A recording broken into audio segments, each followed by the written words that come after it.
Olivia. And I'm Carrigan. Today we'll be talking about two human development and family science theories, the sociocultural theory and the exchange theory. A psychologist named Lev Vygotsky created the sociocultural theory to describe how he believed development works. He believed that development was continuous, culturally dependent, and influenced by various internal and external factors. The theory essentially says that learning occurs through interactions with a person that has more knowledge than the learner. There are two main parts that go along with Vygotsky's theory. The first is a concept called the zone of proximal development, which is based on the idea that learning should align with the child's developmental stage. Every child or person has things that they can do on their own, things that they can do with help, and things that they can't do at all. What the learner can accomplish with assistance is called their zone of proximal development. All three of these areas are constantly changing. To put things into simpler terms, think about a child learning how to ride a bike. At 2 years old, the child is unable to ride a bike even with help. When the child grows a little older, they will be able to ride a bike with training wheels and maybe the help of a parent, which is their zone of proximal development. The parent likely has to take it slow when teaching the child so that it is a more approachable task. Eventually, they learn to ride the bike all on their own, and their zone of proximal development continues to change. The second concept that goes with this theory is known as scaffolding. This is essentially a strategy in which the teacher or more experienced person breaks down information and parts of a new skill for the learner so it's more digestible. Like how the parent in the scenario earlier slows things down to make the task doable for their child. The way in which the teacher approaches this depends on the learner's abilities and developmental stage. The second theory we will be talking about today is the exchange theory. This theory is a combination of behaviorism and economics, and it's used to analyze family decision making. In the exchange theory, there are rewards and costs in relationships. Rewards are elements of the relationship that have positive value to an individual, and the costs are elements of the relationship that have a negative value to the individual. These are present in couples, parental relationships, friendships, sibling relationships, and so on. Subtracting the costs from the rewards leads to the outcome of a relationship. Individuals and families have to decide whether or not their relationships have an overall positive value to them. If the costs outweigh the rewards, then the person has to make the difficult decision of staying or leaving the relationship. This is where things get tricky. It isn't that cut and dry, unfortunately, due to barriers and alternatives. When the costs overcome the rewards of the relationship, but the person still cannot leave, this is called a barrier. A barrier can present itself in many different ways, such as abuse, family ties, or financial commitments. And alternatives are just other options outside of your current relationship. Common alternatives that people consider are a more attractive partner, a better quality of life, or economic opportunity. Let's break this down by giving an example of Mike and Rachel, who have been dating for 3 years. Rachel has felt unappreciated in her relationship recently. Mike is always working, doesn't help around the house, and has a really bad temper. However, Rachel and Mike have made a lot of memories together, recently adopted a dog, and own a house together. Rachel has a hard decision to make, and during this process, she utilizes the exchange theory to determine if her relationship with Mike has an overall positive value. In her deliberation, Rachel thinks about her friend at work named Steve. Steve is handsome, even keel, and has a successful career.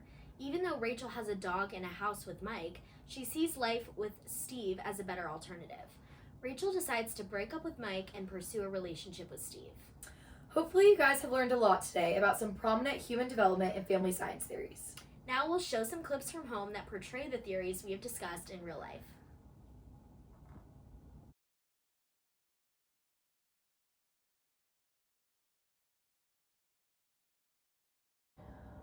All right, kids, put your shoes on. It's time to go to school. Oh my gosh, I'm so excited. We're gonna color today at school and we're gonna play outside. Mom, you have to tie my shoes. I'm only 2. Kate, I'm sorry. Sit down. I forgot you're only 2. I can't and I tie have my to tie your shoes. Thank you. Well, one day I'll teach you how to tie your shoes when you're a little older. Thanks, Mom.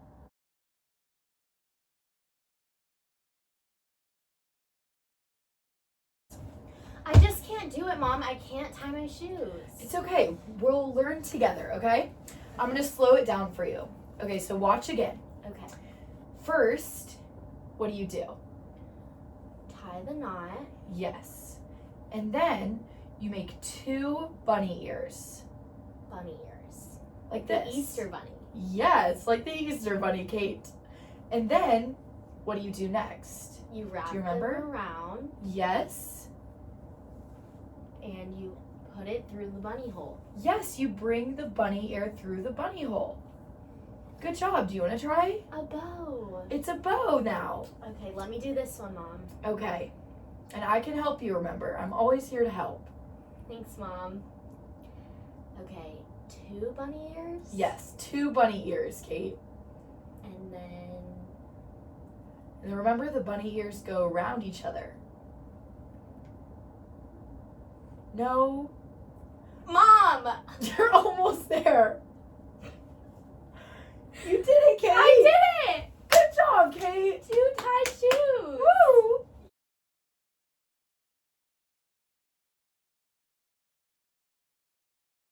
Okay, Kate, it's time for school. Do you need help tying your shoes? No, Mom, I'm 6 now. I can do it all by myself. Look.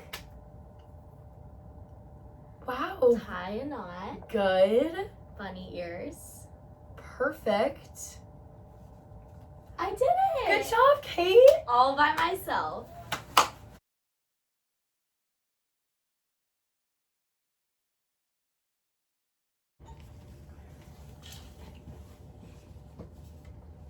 Hey, Anna, I saved you a seat.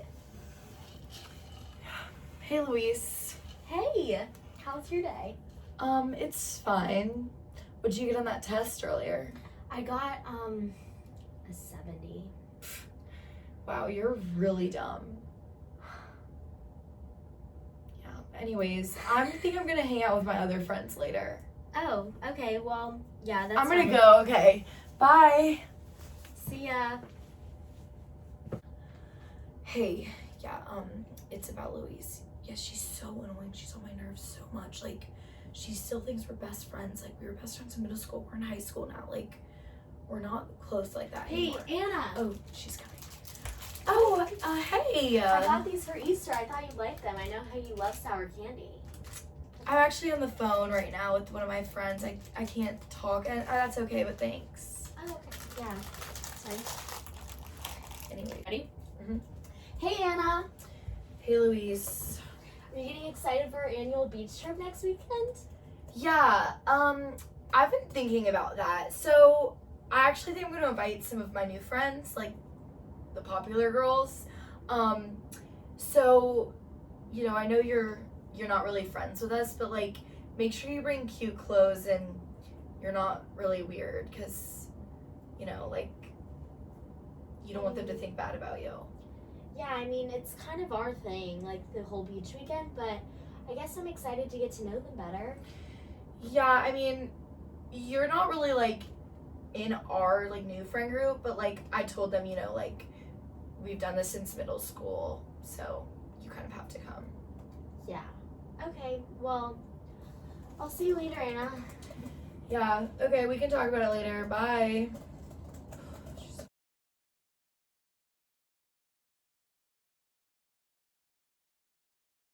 Hey, Mom, it's Louise. Yeah, it's just I'm having such a bad day at school. Anna is being so mean to me. Yeah, I know we have the beach trip next week, but she wants to invite all these popular girls I don't even know. I don't know if we're gonna be friends like that anymore. I mean, she's mean to me. I always check in on her and bring her gifts, and she doesn't even care. She never saves me a seat at lunch. And I have this other really cool friend I made named Stephanie in my math class, and I'm like, I should be spending my time with new friends like that who are actually nice. Yeah, I agree. I don't think I can go on the beach trip. I'm gonna tell her. I think it's time for some distance. Thanks, Mom. Oh, hey, how are you? I haven't seen you in so long. Yeah, I know. I mean, ever since the beach trip, I feel like I haven't seen Yeah. you. Well, I hope you're doing well. Yeah, you too, you know. All right, good to see you. Good to see you. Alright, time for a quick review. Today we learned about the sociocultural theory and the exchange theory. Vygotsky's sociocultural theory is about the way people learn and develop, like how Kate's mom taught Kate to tie her shoes. This theory includes the zone of proximal development, which is what the learner can do with help. Remember the green, yellow, and red lights? We also touched on scaffolding, which is how a teacher breaks down a new task for a person or child, depending on their learning capabilities. We also saw the exchange theory through Anna and Louise. This is when we evaluate our relationships based on their rewards and our cost to us. We also might encounter barriers, like the beach trip, and alternatives, like the other friends Luis made in high school. Thanks for watching! We'll see you next week to talk about more human development and family science theories. Like my favorites, the attachment theory and symbolic interaction theory.